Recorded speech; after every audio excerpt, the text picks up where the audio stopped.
Anthony, le tactile, c'est bien joli, mais il y a beaucoup mieux. Vous nous présentez de nouvelles façons de contrôler son smartphone ou son ordinateur. Ouais, plein de nouvelles interfaces qui vont prendre le relais du tactile et on va notamment pouvoir contrôler son smartphone ou son ordinateur avec les yeux. Faut pas loucher quand même. Faut pas loucher, vaut mieux pas. C'est une technologie qui s'appelle YouMove, c'est assez spectaculaire. Donc quand vous baissez les yeux, en fait, eh bien, le smartphone, l'écran défile. Alors vous allez avoir des applications dans les jeux vidéo. Si vous vous approchez de l'écran, vous allez zoomer sur l'écran. Là, par exemple, vous regardez un personnage de jeu vidéo et en tournant les yeux, vous allez le faire zigzaguer.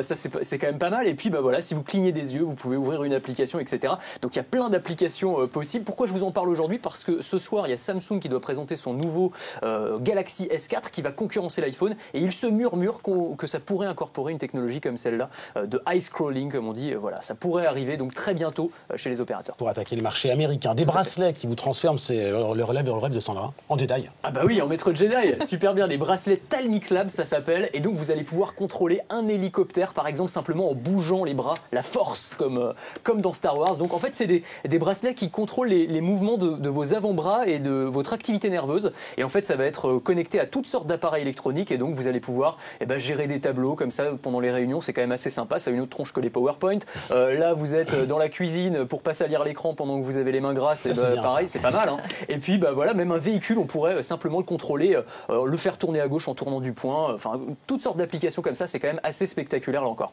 Un masque aussi qui va amplifier vos sens. Oui, alors là on passe de Star Wars à Matrix. Alors il va falloir mettre des grosses lunettes de mouche très très laides, mais l'avantage c'est que vous allez avoir les mouvements de la personne quand vous la regardez. Regardez, vous regardez une personne et vous avez une traînée derrière comme si vous aviez pris des centaines de photos de la personne. Alors à quoi ça sert?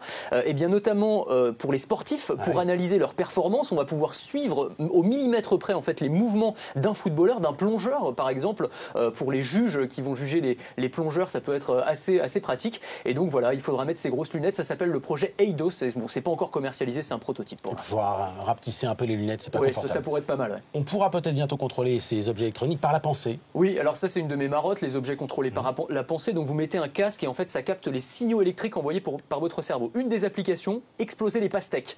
Voilà, donc vous mettez en fait un petit compresseur à heure dans la pastèque et puis vous la reliez au petit casque, c'est pas mal, autour du barbecue, et vous explosez comme ça la pastèque. Bon, ça sert absolument à rien, mais c'est quand même une interface assez impressionnante de se dire qu'on va pouvoir contrôler comme ça des objets par la pensée.